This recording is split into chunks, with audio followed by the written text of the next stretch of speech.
What's up, world? I'm Matt Newberg from Hungary, and this is The Feed.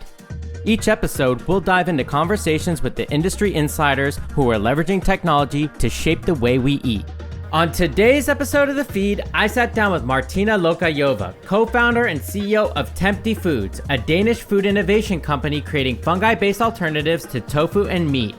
In this episode, we'll talk about why Tempty is shying away from imitating meat analogs, its recent partnership with mycoprotein leader Quorn, and the importance of unbundling food brands from technology R&D. Martina, it's great to have you here all the way from Copenhagen. It is evening where you are, and I'm just getting started here. Just had my coffee, but very excited to dive in. And I would love for you to start off by talking about your entrepreneurial background and then kind of how you founded Tempty. Yeah, sure. I'm happy to say a bit more about my background. Well, as you can maybe hear based on my name, I'm not Danish. I originally come from Czech Republic, and I only came to Denmark about 8 years ago, and that was for my university studies. And also that was the time when I started to get into the startup ecosystem, because I met a really cool group of entrepreneurs back then that took me for my first hackathon. It was organized, I think, by Techstars at the time. Mm-hmm. And I think fast forward 3 years from that, I started my first venture. It was about trying to stay in shape with injuries. That didn't really succeed. I think it failed quicker than it got launched, but I got a learning out of it. I realized that you gotta have a team with core competencies to really start a proper startup from the beginning. And after that experience, I decided to go back to the industry and get some more knowledge before starting another venture. And I think there was another 3 years until I stumbled upon the mycelium during my master program. And my master program was about technology entrepreneurship. So it was a program that brought together people with different backgrounds. And they said, well, look at the innovation happening at the university and try to get startups out of that. So I heard about the mycelium, thought to myself, wow, what is this ingredient? You can use it in food. Why it's not more common? And then I decided to join a food course where I met my co-founders, Cecilia and Anna, who both were very passionate about fermentation. And together we decided to create the new innovation for the food system, Tempty. Wow, very cool. I think, yeah, sorry. No, sorry, keep going. No, I just wanted to say that I think what was really great for us was that we had the same ambition level. So even though we were students at the time, we joined from the beginning, competitions and accelerator programs and applied for grants. And that made us receive all the validation we needed early on and start the company during the education. Now we're all full-time, but we started already while we still were students at the university. Awesome. Yeah, I love the hackathons and all the entrepreneurial stuff. I can definitely relate. So when you're looking at the technologies that, they were trying to get you to look at in your master's program, like what was the research they were finding on mycelium, or that they were conducting on mycelium at in the university for your master's? Yeah, so this was a bit more random, because actually there was not really a research on mycelium at the time that I knew about. It was my colleague or my classmate that mentioned the mycelium on a project wall. And my story is a bit related to sort of having IBS from plant proteins, like from chickpeas and legumes. So that's why mycelium caught my attention so much that I decided to bring it into the course. But a lot of other startups are actually based on the research that is done at the university. Yeah. Got it. Okay, so that's a good segue. So I'd love for you to talk kind of about the current landscape of plant-based meat alternatives when it comes to replicating all of our favorite foods, right? Seafood, chicken, beef, etc. And then how you're uniquely tackling it with mycelium. Maybe give us a primer on why mycelium is so magical? Yeah. So I think here I would like to maybe start with saying that there is a lot of pressure and expectations put on the plant-based sector right now, because we all know that eating less meat is pretty much a way to really combat climate change. And I think that has been both a good thing and a bad thing for the industry, because there has been a bit of a bad reputation recently with some of the imitations, and some Mm. unmet expectations around, for example, burger meat sales. But I think it's not really fair, because there, as I said, there is a lot of pressure put on the industry and companies are doing their best. I think imitations that are on the market are needed because they really do target certain consumers. But to really accelerate the transition, I believe that we need a lot more innovation in the space, bringing new types of product that will target the different segments of consumers.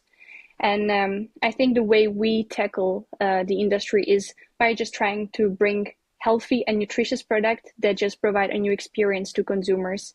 And I think we have received so far really positive feedback from flexitarian segment, of those people who like to eat meat and like to eat high quality meat here and there, but want to experience new things within food as well. Amazing. Yeah, maybe talk a little bit about mycelium kind of as the medium here, and we'll go into it more. But just for people who aren't familiar, I mean, I've covered this pretty closely through my work on Meaty and Quorn and some of these other companies. And Quorn has been around for, I don't know, since almost as old as I am. I think maybe even older. Yeah, just if you can talk really briefly about that, that'd be great. Yeah, I think mycoprotein hasn't been receiving enough like light on the market, unfortunately, until now. I mean, corn has been on the market for many years, and I think the protein or the ingredient they have created is really fantastic. It has amazing texture, it has amazing nutritious properties, and right now we see that there is a bit more of the sort of focus on fungi in general, which of course mycoprotein benefits from as well.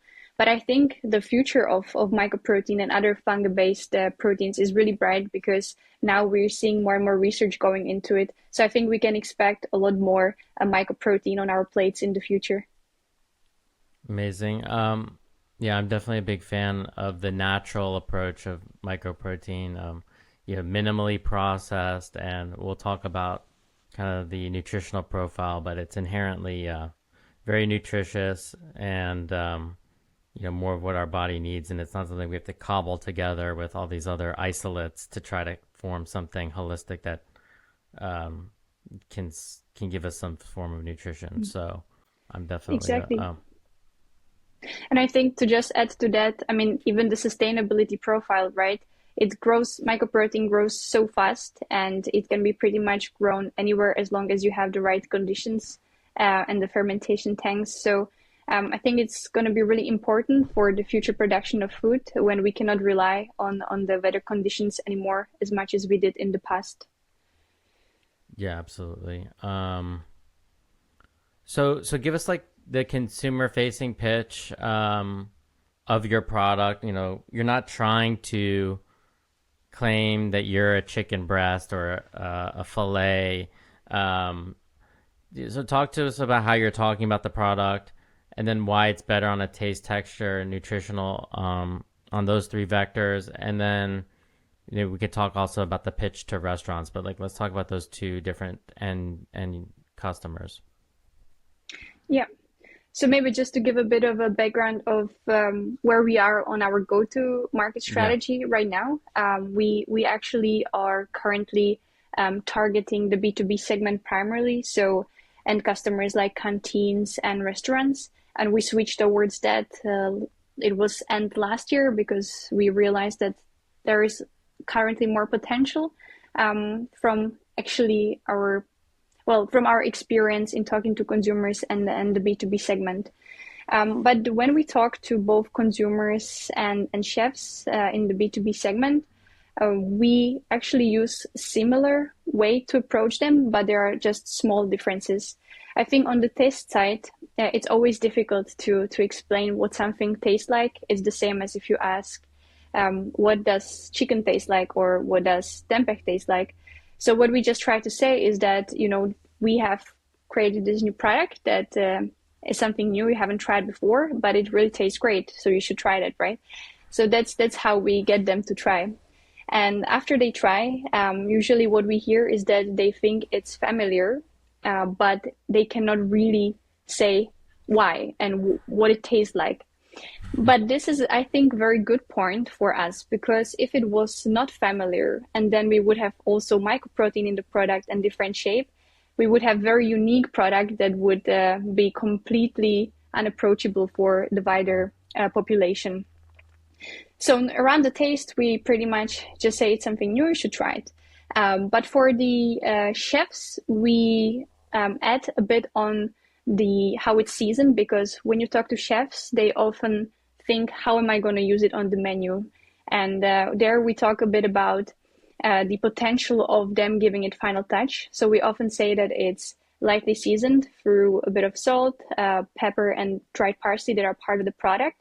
But you can give it a final touch by either marinating it or giving it taste through deep frying or other preparation methods.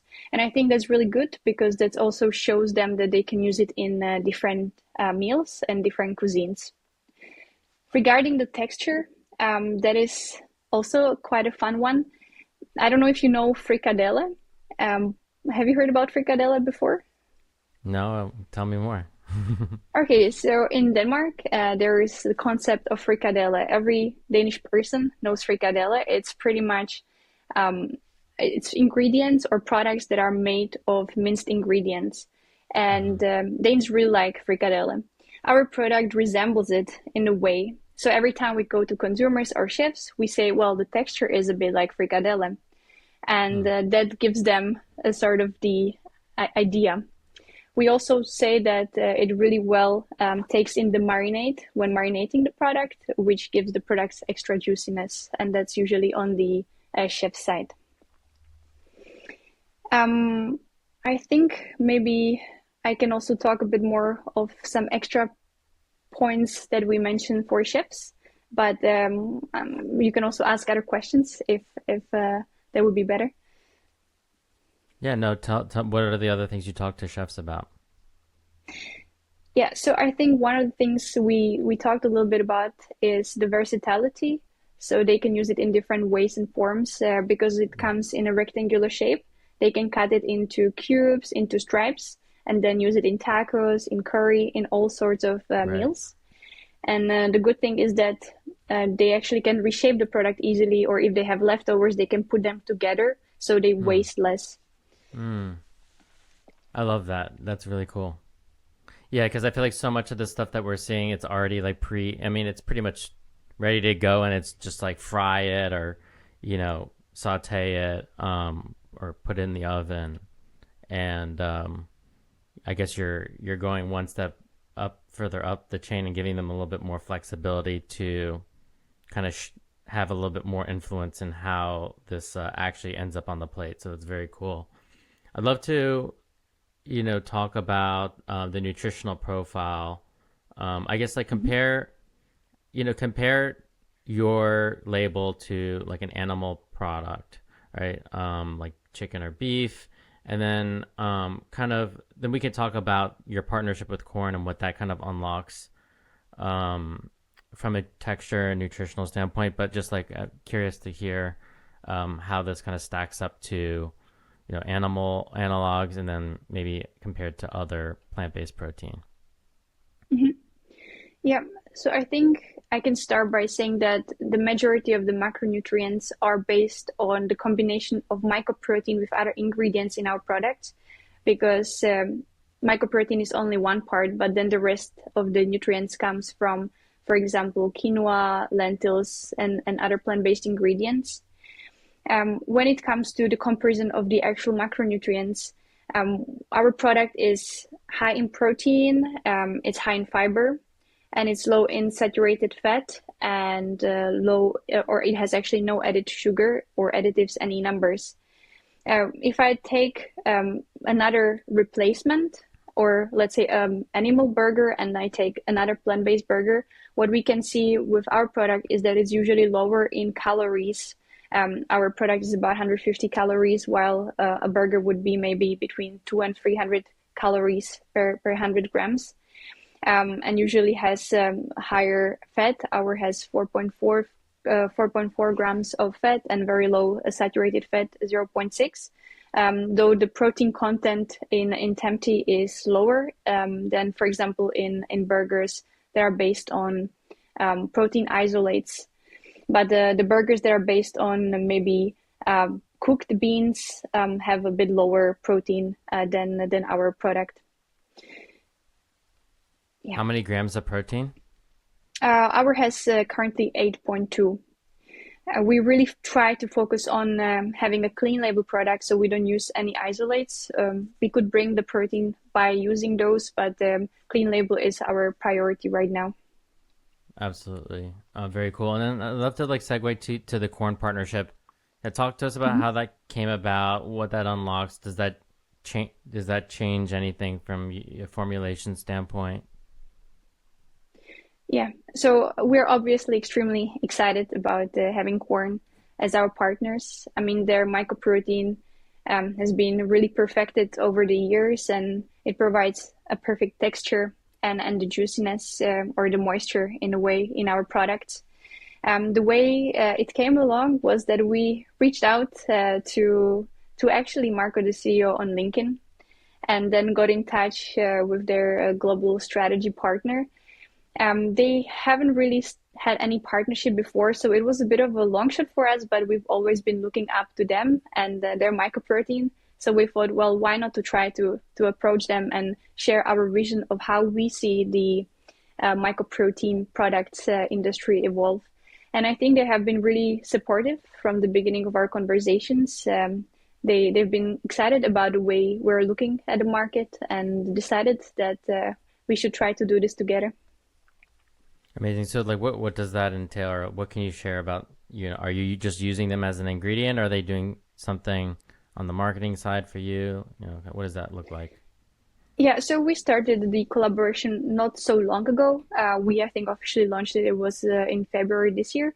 And as of today, we're primarily working together on the supplier and the customer side in a way, but we've been also closely in touch with their team whenever we need sort of any advice on, the mycoprotein aspect, or now we also will be discussing, for example, and sharing knowledge on packaging. So they are very supportive. We're right now more sharing knowledge, but we might be also looking into other initiatives in the future. Okay, great. And so, this was part of, I think, a broader announcement they made that they were going to spin off a new division called Marlow Foods, right? Yeah. Is that what the division's called? And that they're partnering with startups like yourself, and in the US, a company that I know very well called Prime Roots, which has been doing very cool koji mycelium, deli cuts, turkey, ham, salami, all that good stuff. Mm-hmm. Yeah, I think that's their strategy right now with Marlow Ingredients.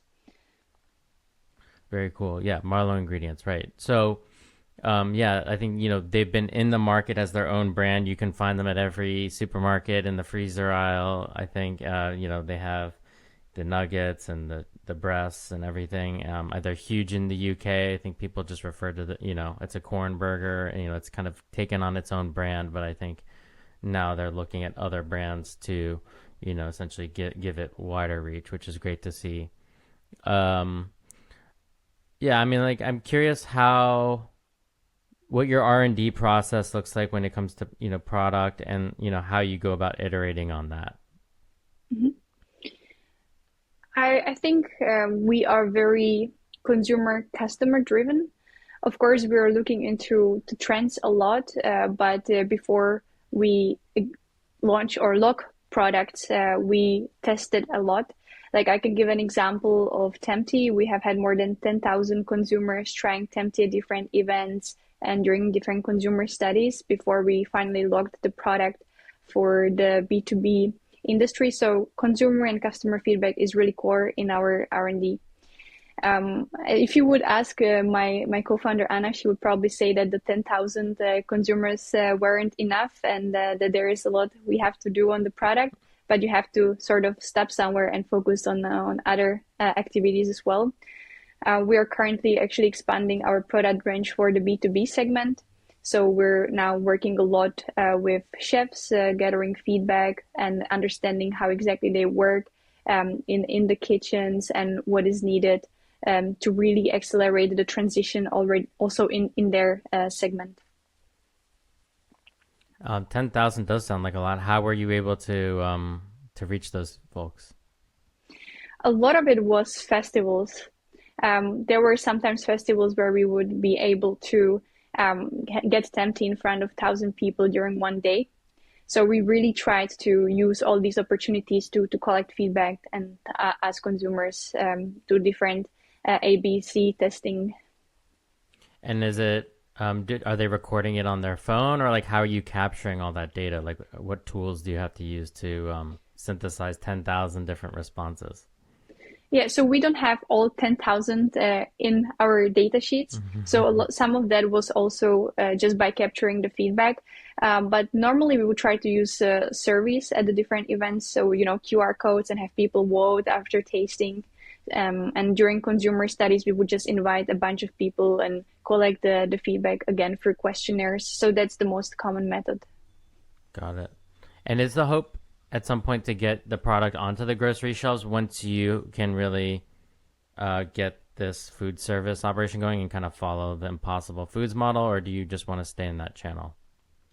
Yeah, so our focus is right now very much on the B2B segment because we see that there is a lot of untapped potential, and it's also a way to really bring the product to consumers, have them try it before they can see it in the shelves. But eventually we do want to make it available because we have a lot of consumers asking for where they can buy the product. So I think right now the focus will be B2B, somehow making it available either through online retail or smaller stores for B2C for now.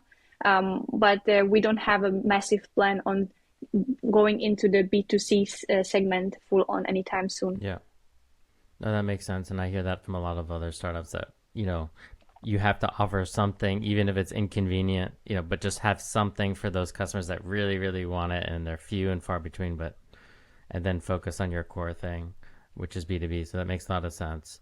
I'm really curious to kind of dive into, the success you're seeing in food service. I guess, talk about some of the applications you're most excited about, whether, if I'm looking on your Instagram, which it looks amazing, Korean fried Tempty, I'm seeing pastas.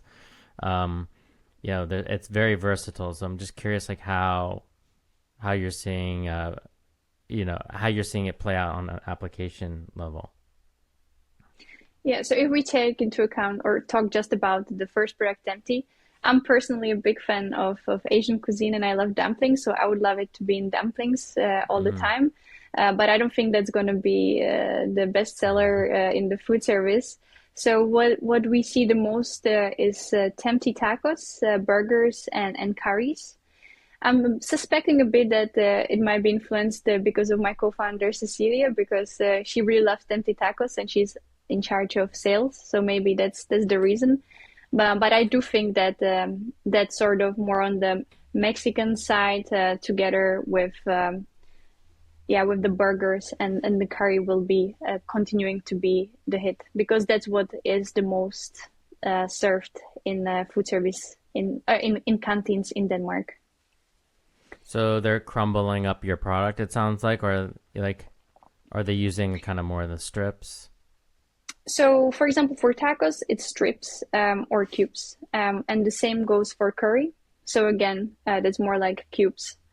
And for burgers, that would be the whole piece. Yeah.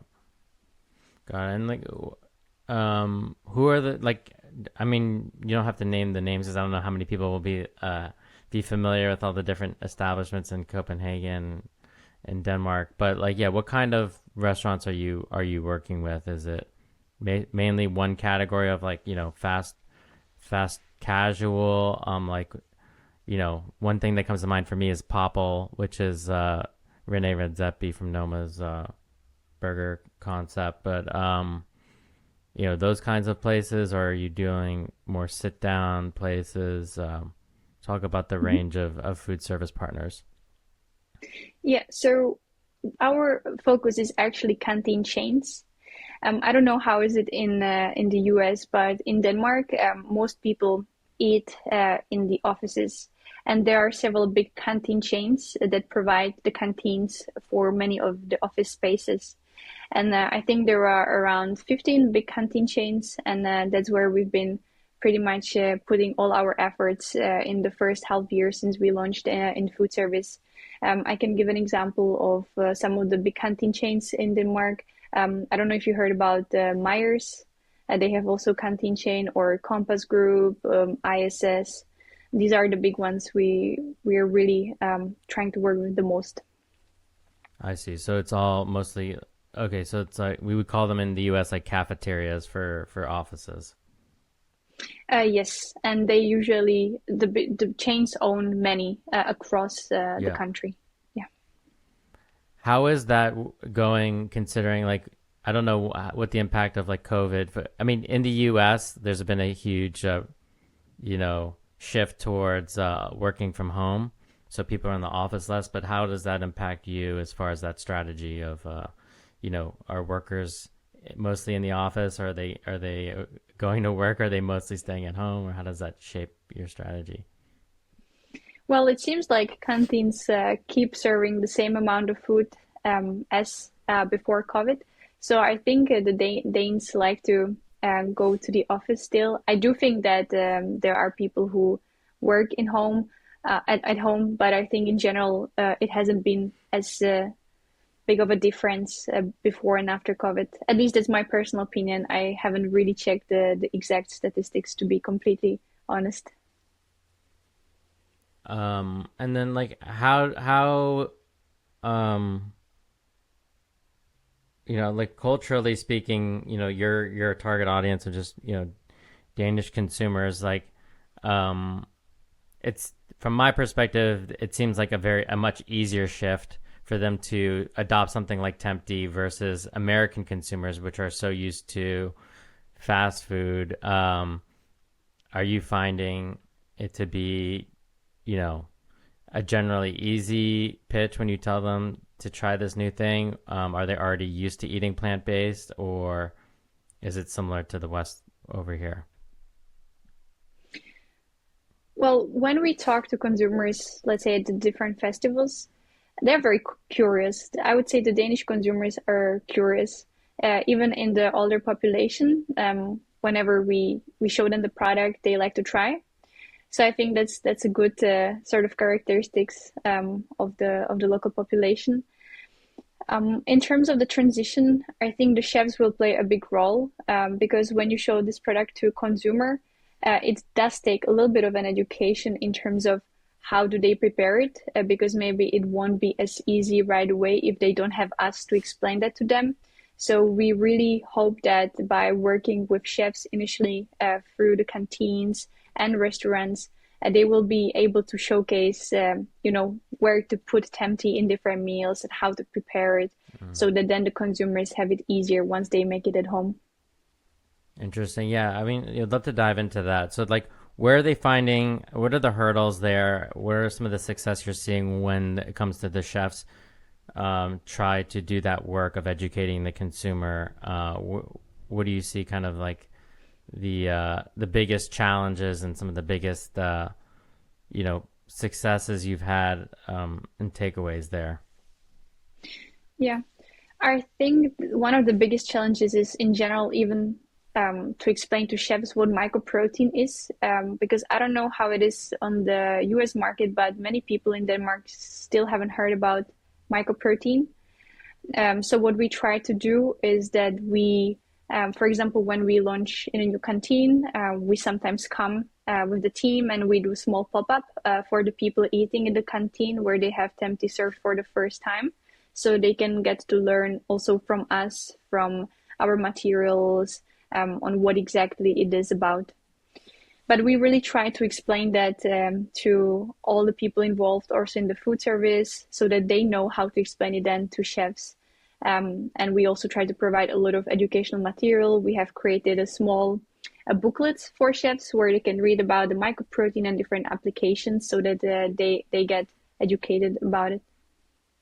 And But then it's difficult. I'm not gonna lie. yeah, like maybe talk a little bit like what are the pushbacks you're seeing? I think, of course, one of the biggest pushback is the price.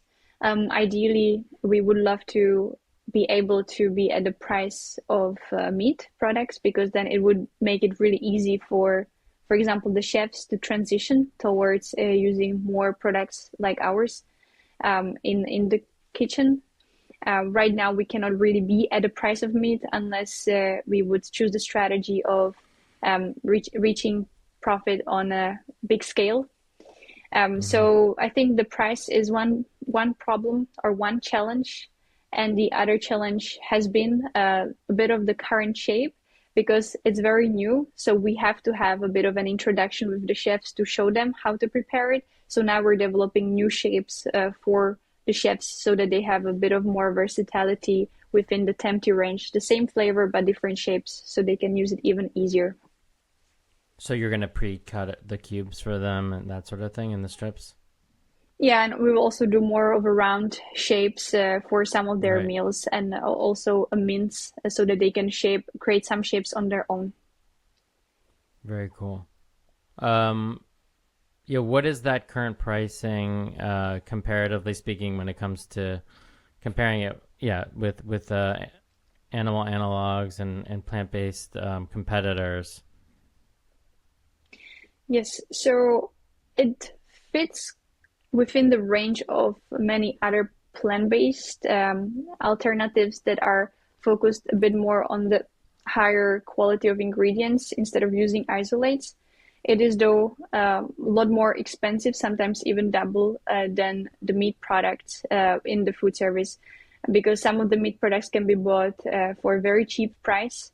The ones that are the most used, like, for example, beef, mince, and all that. So unfortunately, we're still quite far from being close to the price of meat, but we are doing our best to really optimize the way we produce to decrease our price and get closer to that. But it will take a bit more, I think, from the whole system to eventually bring all these alternatives to the comparable price of meat products, because there needs to be a bit of help from the system, because our products and products in our category are just a bit more expensive to produce. So I'm assuming that the workers actually have to pay out of their pocket for these meals. They're not getting subsidized by their employers, even though a lot of things are free. So technically speaking, in Copenhagen, in Denmark. Yes and no. They do have to pay, but they pay a really good price. I see. So they're So subsidized. it's definitely a lot more affordable than, for example, going out to a restaurant and Got it. ordering a meal there. Got it. So you're getting pushback more from like the corporate canteen companies that want to make a bigger margin. Is that Yeah, accurate? that's correct. Like they need to fit into their budgets, right? So Yeah. I think it's often not even that they want to make huge margins. It's just they need to make it profitable for Yeah. themselves as well, and that's how they navigate the system themselves. Yeah. Right. Yeah, I mean, how do you think about going, expanding from the canteens to other kind of food service operators, higher end or lower end, and then maybe talk Yeah. about international. I think maybe just to explain a little bit on how the food service works in Denmark. So in Denmark, you've got these, I would say, five major food service companies, like let's say the Grova, Danskater, and Hørkram, that purchase the product from you, and then they sell to their customers. So it's eventually like platforms where the chefs go and they order all the ingredients from there. Each of the food Interesting. services have different segments of customers, but they can have customers of all types. They can have canteens, they can have restaurants, they can have cafes. So it's actually not as much in our power to decide who only are we selling to, because they can theoretically sell to anyone who is their customer. So the food service is pretty much a way for us to reach all the companies that are serving food in Denmark. So if we decide that suddenly we want to target only, let's say, hotel chains, what it takes is to be part of the food service, which we already are part of all of them, and then just make sure that the hotels then start ordering through the food service and put Tempty on the menu.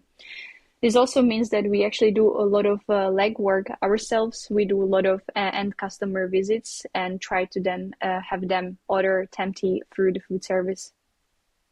Got it. So it's very similar to like the food distribution, the broad line distribution network in the U.S., which is, U.S. Foods and Cisco, et cetera, which are, some of the main bigger ones. But yeah, it makes a lot of sense. Who sell to those, larger canteen, the other corporate canteen operators or cafeteria operators, and then the Cisco's and U.S. Foods also sell to every single type of mom and pop restaurant or chain. Mm-hmm. So then, how do you look at expanding beyond Denmark, and then getting into other channels maybe before you hit retail, grocery? Yep. So as of today, I mean, we see that there is still a lot of potential in the B2B segment in Denmark that we haven't really touched on yet, but we're already looking into expansion abroad. We're primarily looking into EU countries, like countries of Benelux, Germany, and Scandinavia, which could be some of the most obvious ones. We would like to start export already next year, and currently we're looking at the B2B way. So we kind of created a blueprint in the Danish market, and we plan to use that as we export abroad. But aside from that, we don't really keep ourselves limited only to EU. So when opportunities come, we like to just explore the other markets and see. For example, we will go to Japan with the Danish embassy just to see and what the reaction will be towards Tempty on the Japanese market. So that's kind of a fun trip that will happen in October for my colleague. But aside from that, as I said, the B2B segment in Denmark is still the focus. And next year we aim to expand in other EU countries that are more close by. We are not pursuing Japan proactively. It's just sort of a fun trip for now. Tempty ramen, you could start a whole chain. Yeah, I think that's something I should put on a idea list. What, have you thought about other kind of restaurant? I mean, I know you said you can basically service any restaurant through the the wholesale supply chain that you're tapped into, and then but you have to kind of really push from a sales perspective, sales effort, like these various channels. So have you thought about any delivery in the US? Like I've seen other plant-based companies go into virtual brands where they go into other restaurants and create new delivery only concepts. Is this something you could potentially see yourselves getting into, or are there any other channels, within food service that you think that are innovative that you want to be part of? Yeah, I mean, what we see as something we want to explore more is definitely mailboxes. I mean, right now we're not part of any mailboxes, but I think it would be very interesting to create a collaboration with mailbox companies, because that could be also a way, again, to get Tempty to consumers, because some of the mailboxes deliver full products, and then of course it's part of the meal that they can prepare. But I think it's a good introduction way to consumers. We're also looking in general at online retail, but in terms of what you mentioned, we haven't really explored that yet. but that could be something. We're not closed really to any ideas as of today. As I said, the focus is still on the B2B, but we're exploring the opportunities on the B2B side. I think what we've... Yeah. Sorry? No, sorry, you keep going. What maybe we see as a fun thing to look into within retail is that in Denmark, they have also a lot of convenient section now getting more traction. So that's something we're considering instead of just general retail strategy, maybe being more part of the convenient section there. Would that be the meal boxes or like grab and go, or would that be like hot prepared food within the convenience stores? We're specifically looking into the hot prepared food and also the grab and go. So when you say meal boxes, meal boxes are direct to consumer online subscription services like the Blue Aprons of Denmark. I don't know how you would call them, but or is it more a grocery retail like grab and go? Yeah, there would be more of those like Blue Apron. I think here we have, for example, HelloFresh in Denmark. I think it's a German company. So those kind of companies. Yeah. Got it. Yeah, we have that too. Interesting that people are enjoying that there. I guess it'd be a good time to talk about like what category would you define yourself in if you had to, and like maybe talk about I mean, we've already talked about some of the other isolates and what their kind of pluses and minuses are, you know, obviously more processing, but maybe higher protein. But, you know, yeah, I would love for you to kind of talk about, you know, other approaches and then, you know, where you kind of fit in within that landscape. Yeah. So in general, I would position us into the third generation products where we really aim for a category of products that are for health conscious people. So people who focus on health perspective of the products and who don't necessarily seek the imitations part. So I think it's more like tofu and tempeh or tofu and falafel category, but with the incorporation of alternative proteins like mycoprotein. Love that. And like, what do you think about cultivated meat? Or, you know, something I recently covered was it was called Both Burger. I don't know if you've seen any of these products in your neck of the woods, but you know, there's essentially they're taking not fungi, but they're just taking like button mushrooms, blending them and putting it half into into a patty with ground beef. So by volume, it's half mushrooms, half ground beef, and the idea is you don't have to like radically shift the consumer. You just like sneak in the vegetables to fill it up, and they're eating, you know, 50% less meat. And if we get everybody to adopt that, we have 50% less demand, which is just like a very top-down approach of looking at it. But yeah, I'm just curious to get your thoughts on like stuff like that, which are blended products, I would call them, or this new cell-cultivated meat, which you know, got approval in the U.S. It's still, you know, from my perspective, an incredibly long runway before it gets to commercial scale. Mm-hmm. But yeah, where do you think all these other categories go? Yeah, well, I think that it's really important for us not to rely on one solution. So I personally welcome all these different ways to tackle the challenge with eating too much meat that is produced the traditional way.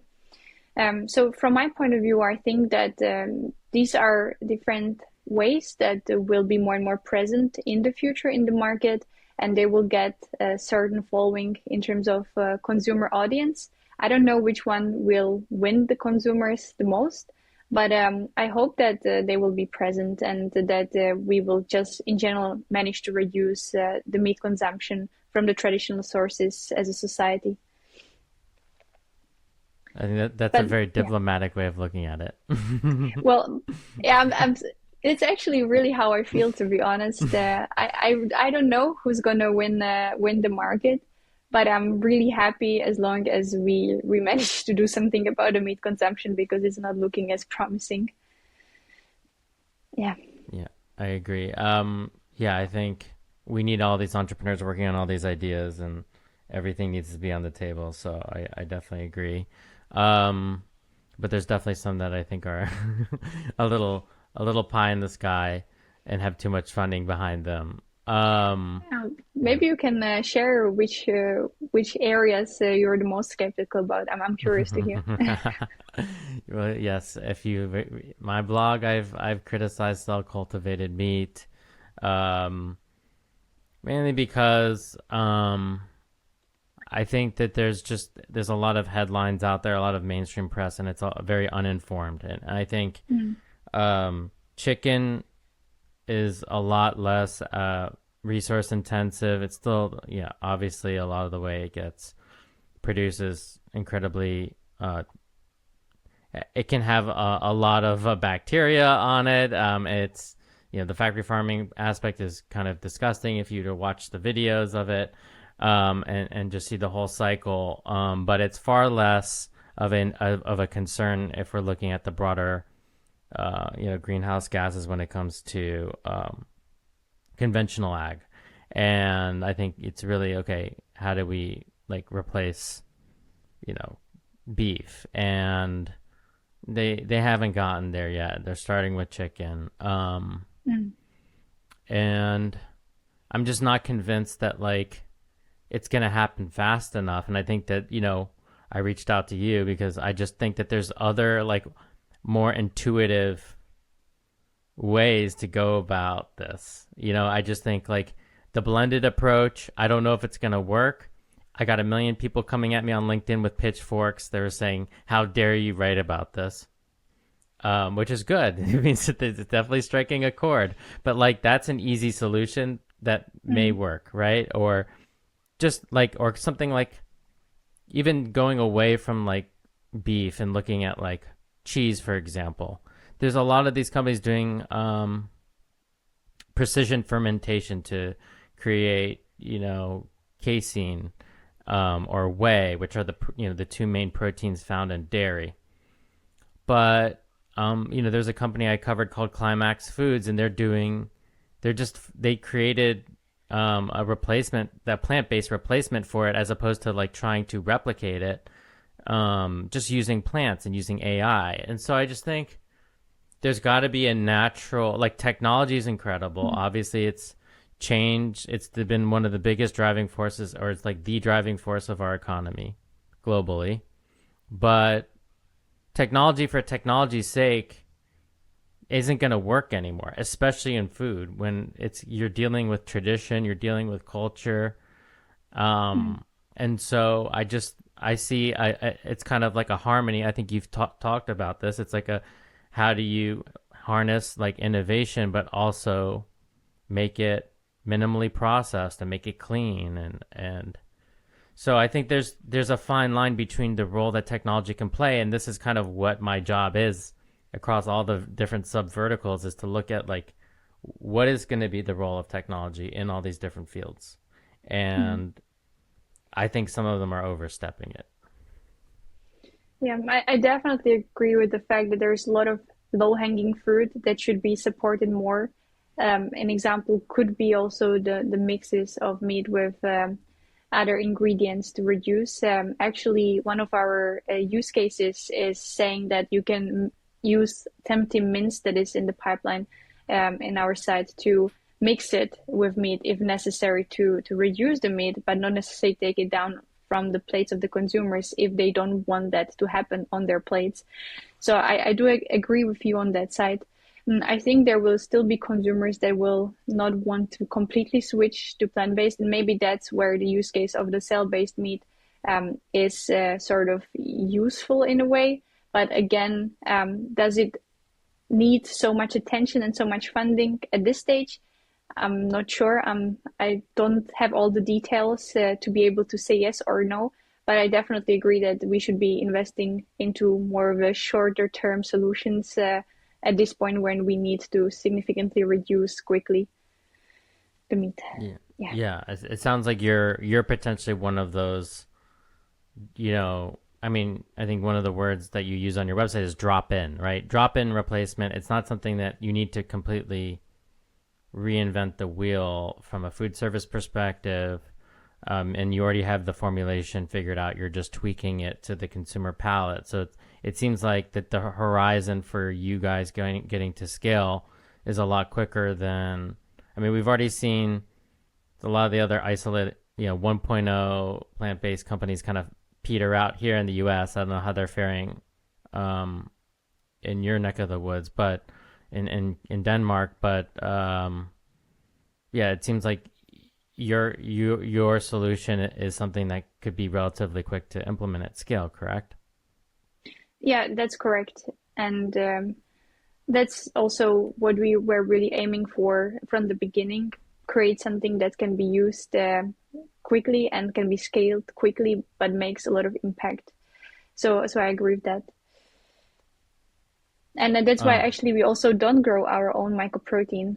Just right. to mention that it's because we decided that we want to be the food innovation company of the final products and not the ingredients, because we see there's already a lot of happening on the ingredient side. There are many companies who have attracted the billions of euros and US dollars to scale their technologies, but we see the need for companies like ours to actually create a products for the consumers, products that the consumers will want to adopt in their diet. Amazing. Yeah, love it. I think it makes total sense, and I'm seeing it with other things. I did a podcast with a company called Tomorrow Farms, which is building consumer brands around other technologies. So they are using the precision fermentation from Perfect Day to create their own board cow precision fermentation milk. They're going to find other technologies, but I think that it's very cool to see companies like yours that are kind of in between the food service, the wholesale B2B guys, and the Compass Groups and the canteens, these kinds of food service companies of the world, and then the ingredient companies that have done all the R&D and spent billions of dollars on figuring out the underlying technology. And there needs to be somebody who's taking in all the feedback from the chefs, from the consumers, and figuring out how to apply it, as a modern food company. So I think that's going to be very crucial to see. The company's not trying to do everything, right? I think historically we've seen, beyond an impossible reach tech valuations that were unwarranted, and that's obviously starting to deflate. Mm. Yeah, Um, I agree. But I just want to add that there also needs an awareness in investor minds that, I mean, it's great that they all want to invest in technologies, but sometimes they also need to look at the companies that are trying to do something different, right? Even though it might not be supported by the craziest technology in the world, we need funding in our areas as well. And it's a lot more difficult to attract funding when you're not, for example, the mycoprotein company, when you're mm, the company of the final products innovation. yeah, that's tough to hear. That's disappointing to hear, but yeah, I mean, it's all about defining setting the expectations, because I think what we're seeing right now is just like investors shying away from it because they think that the space is too difficult. But it really came down to the fact that these companies are trying to be tech companies and food companies. And Mm. if you look on the publicly traded markets, there's plenty of food companies. There's a very clear set of metrics that investors of all kinds can use to evaluate these kinds of companies. So I'm looking forward to seeing kind of a split between the tech side and the brand side, and it's just going to take some time for people to do that, and that's why we do this podcast. So this has been really fun, Martina. As we kind of come towards the end of the conversation, I'd just love to just get your predictions for the broader alternative protein space over the next 5 to 10 years. Other than Tempty being in worldwide on grocery shelves and restaurants everywhere, because I can't wait to try it myself. I might have to come. I'm overdue for a Copenhagen visit. I do love eating in Copenhagen. But yeah, any broad predictions there as to what you think we can expect to see as consumers? I think we will definitely see a lot bigger diversity of products. I think we will see a lot more products similar to our products. We will see a lot more products that could be the mixes of meat and other ingredients. So I think consumers will have even a bigger choice than they have today. I think that the companies and the products that will eventually succeed will be the ones that hit the right price value ratio. And I think that in the next 5 to 10 years, it's still going to be heavily focused around health in terms of value. I'm not even talking about taste, because I think taste will be already good in every product by then. But I do think that there will be a lot of exciting products on the market, and hopefully some will hit the home run in a way. Yeah, I think that's sort of my prediction on it. I think maybe I will just close it by saying that I still think that the food system is very complex, and there are many stakeholders involved in the food system. And I think that we can only speed up the transition if we manage to show that everyone can benefit from it within the system. And we need to find ways that everyone will eventually benefit from it.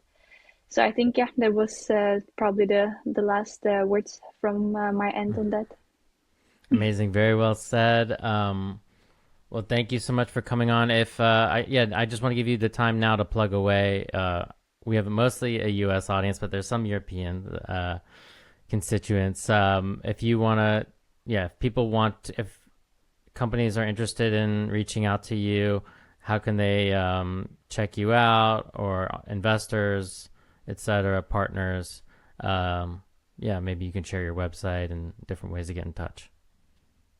Yeah, I'm happy to do that. You can, of course, find a lot of information on our website, tempty-foods.com, or you can also find us on LinkedIn and Instagram. We are very active on LinkedIn as a company. We share a lot of updates there. I think that's quite nice, for example, for investors to follow. But for consumers and potential collaborators, I would just check out our website, and there are many different ways you can contact us through the website. Okay, well, this has been great. I'm looking forward to following along on Instagram, mouth-watering photos of Tempty dishes. So thanks so much for coming on. It's been a great conversation. Thank you, Matt.